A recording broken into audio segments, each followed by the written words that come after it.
Hello everybody, Panzer King back here in the Lion's Den.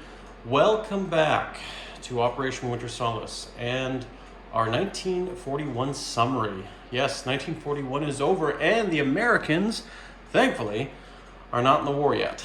But I'm sure that's happening real soon. But nonetheless, I poured myself a drink with a very fine Canadian whiskey, 40 Creek.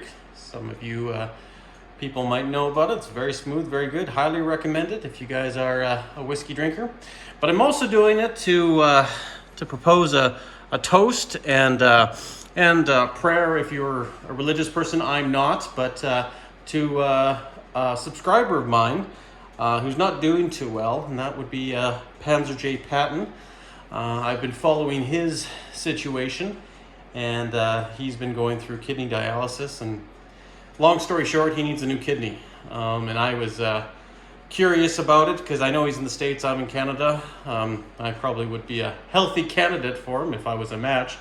And I asked if I would, if it's easy for a Canadian to do such a thing. I don't know if that goes that route, but like I say, that's an avenue that I've considered. I don't know if I would do it just because I have a very young family as well starting out, so I do have some responsibilities before that, but my heart definitely goes out to him, and I just want to give a shout out to him, and hopefully he definitely gets some help that he's so gravely needy. But also, if you guys know of anybody who might be able to help him in that situation, definitely by all means go to his channel and maybe give him a shout. But yeah, Panzer J. Patton, wonderful fellow, and I really like the guy. Big Axis and Allies fan. But anyways, let's get to our summary for 1941. And a lot has happened, and then really not a lot has happened. I guess we could start with Germany, since Germany's up on the map first. There's no real particular place that we need to go. We can just go right about here and just take a look at the map. I'll go around to the other side. And Germany this turn has thrusted north, has taken Estonia I guess they were neutrals. They've gone into Greece, and now there's a giant battle in Greece right now with the British. We'll see how that resolves in 1942. Right now, currently, Germany occupies or controls most of Europe. There are German flags from Stockholm all the way down to northern Greece, from Paris all the way to Latvia, Lithuania, Romania, and Bulgaria. So definitely they have developed quite a large empire and the largest air force on the planet right now. Just a quick summary, they have 6 fighters, a seaplane, 3 medium bombers, air transport, and a strategic bomber as well. And probably more to be added to the list. I'm debating my buys right here for 1942, not sure quite what I'm going to do. But that is Germany in a nutshell. They have just expanded their tentacles but kept the peace with the USSR. Britain, on the other hand, has gained control of the Atlantic somewhat. There are now more U-boats and Russian U-boats in the Atlantic. But of course, they also pose a threat to Britain now. And Britain has to worry about that particular menace. Britain has evacuated the RAF, most of its forces, out of London and has proceeded to bring them down here into Gibraltar, as well as quite a chunk is over here in Greece. Force H and Force Z, which is the bulk of the British fleet, all their heavy capital ships, are off the coast in Greece in support as well.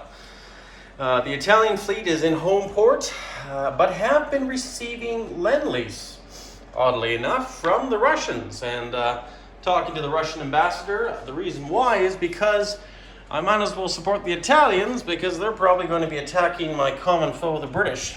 So that is a very gracious act. We'll see how long that happens because, let's face it, the USSR is an independent hostile, if you want to call it that, and has a lot of directions it can go. Currently, right now, it looks like they're amping up to go into northern Iran or possibly Turkey. And they have quite a few forces there on the border lined up, ready to go, especially with that major factory.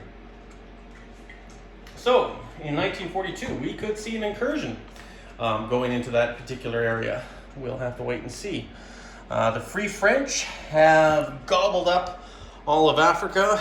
It's just pretty easy for them to do, since the Vichy is still very limited on what they can do. They do have 2 fighters as well as a good garrison in Vichy, France, but that's about it. That's all they have right now. So they got some ships roaming here looking for the Free French Navy, but right now, as it were, the war between the two of them, the Free French are definitely on top, especially their capital here being in Mauritania. Just to briefly go over here, just a recap, the KMT has retreated into Hong Kong, and that's where they are now. Currently right here, they have a pile of stuff between the Far East Command and the KMT, but that's all they have. They are not anywhere in China. The CCP has kicked them out, and they are officially extinct on mainland China. The only remnants are once again in Hong Kong. The CCP, however, have aggressively moved into French Indochina. Now they could be heading south to Singapore, which means I would be in their way, or they could be heading west to Calcutta. We only hope that they are going in that direction. The Japanese, however, has quite a navy. They actually have a pile of ships in comparison to some of the Americans right now. They have, I think, 7 capital ships currently in construction or being built. And that comprises of the fast battleship Yamato, the battlecruiser Congo. Sorry, no, these aren't capital ships, but nonetheless important vessels. They have the carrier Akaga, the carrier Kagi, as well as the Yamashiro and Nagato, older World War I battleships, as well as to the ranks the Kirishima and the Haruna, which once again are battlecruisers but not heavy battleships. Those are the big names in their fleet. The bulk of the fleet is here under Admiral Kurita in the center of the Pacific. A few destroyers here, a smaller flow of ships as well under Admiral Osagaya, and then of course we have other ships and other transports throughout in the home fleet and the home islands. Down here on our build chart, Japan will have the option to complete the Shinano and the Hiryo next turn, as well as these light cruisers, and once going to war, these ships will also become available, as well as adding the light carrier Shoho to the mix. The Americans have moved up to Yorktown, and Well has laid down 3 light cruisers to the mix. The Americans are still heavily fortifying the West Coast. They have a very large air force, leaving the East Coast relatively undefended. And of course, they have a powerful navy here as well as 2 large submarine flotillas off the coast of Hawaii and off the coast of Wake. So, that being said, Japan has to keep their eye on that.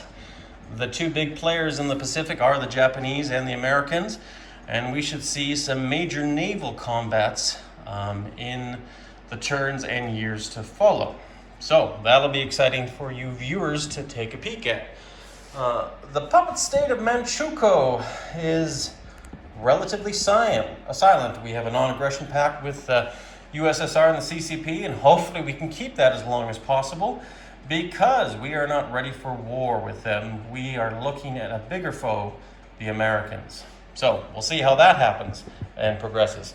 The USSR on the home front, as I stated before, looks like they're going to be going down into Transcaucasia, but also they look like they might be massing to attack the Finnish forces, and they might be massing to do a major attack in Finland, seizing all the territories and negating the Molotov-Ribbentrop Pact.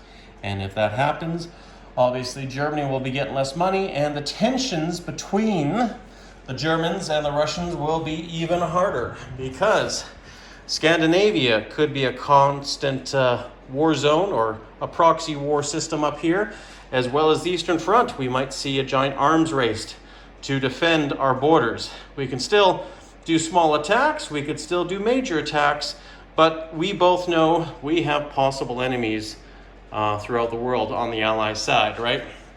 Russia seems to be inevitably wants to be belligerent and take as many territories as they can, and there's not many nations that can stop them unless the Allies decide to declare war on them or the Axis powers. So consequently, Norway has been gobbled up and added to the Russian Empire, and Finland is being threatened. Stockholm is now German occupied, as well as Denmark. Denmark also fell on the last few turns to the German onslaught, thereby leaving all of these becoming allies or allied controlled zones: the Faroe Islands, Iceland, Greenland. That is the summary in a nutshell.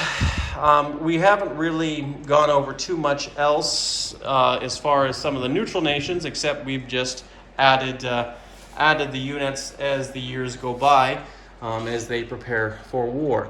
But a common theme is on this map, there is less and less neutrals every turn.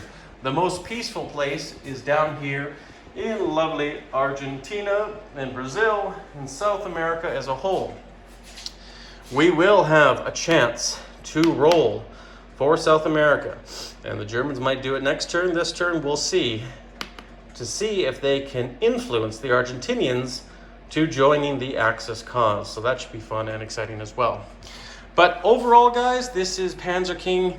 Probably going to sign out now. Just wanted to give you a brief summary of what's happened last turn. And obviously, just so you can see the conflicts going on right now through the Pacific, Atlantic, and the European territories, as well as Africa, Middle East, and so on. So, join me, guys, and let's give a big salute and cheers to Panzer J. Patton. And I hope he gets well. And if anything we can do, maybe even some fundraising, I definitely would be on board with that. A little bit from everybody goes a long way, guys.